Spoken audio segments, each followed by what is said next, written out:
Okay, this is my second attempt at this video, so I might just splice the two together. We'll see how that goes. But I'm out here watering my plant dishes, right? Even though I gotta refill this one. And I'm noticing bindweed. And part of what I'm learning to remember is that everything's a communication, right? So, and some things that are kind of a pain in the butt are actually gifts. Kind of like my clay, right? Great moisture retention. Hard to grow in. So, from what I learned about bindweed, you're better off cutting it with scissors than you are weed whacking it or trying to pull it up. Because the way the plant responds is to throw out hormones, plant equivalent to hormones, so that it will propagate more and be likely to survive underneath this hardship of being eaten, even though I don't know anybody that wants to eat bindweed, but to each their own. So what all this bindweed in this section is telling me is that I don't have the nutrient components that I need to grow food in this space yet, because bindweed also likes nutrient deficient soil. It's kind of like Jerusalem artichokes. They actually prefer compacted, angry dirt. Maybe that's why they're bad neighbors and choke out everything. I don't know. It's, you know, birds of a feather.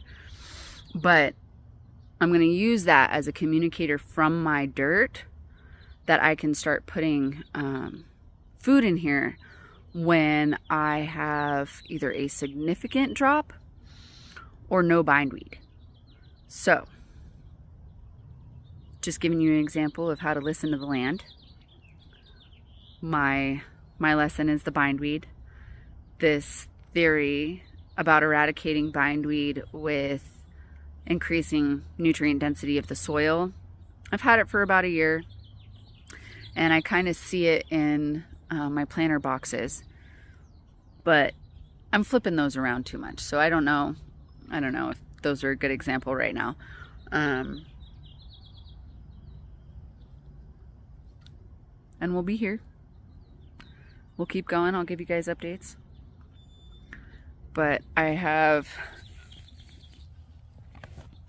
pardon me. I'm going to flip the camera real quick and show you guys this because it's kind of cool, even though I kind of drowned them out a little bit. Okay, for one, what is that? That is a bug.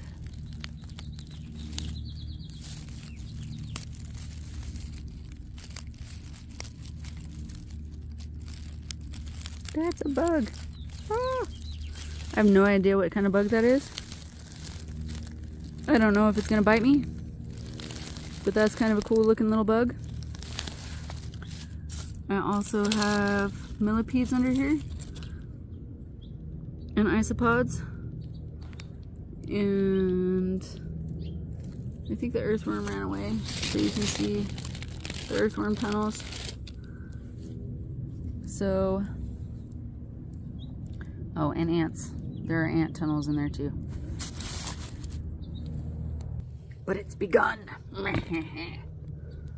It's begun. And I'm really excited to see what this dirt does over the course of this year. I think it's going to be really awesome. So, stick with me. And just a little food for thought this morning. You know, what's your yard trying to tell you?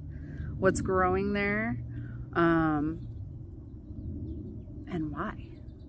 You know, what environment is that thing being provided? So, that's the note of the day. Stay twinkly.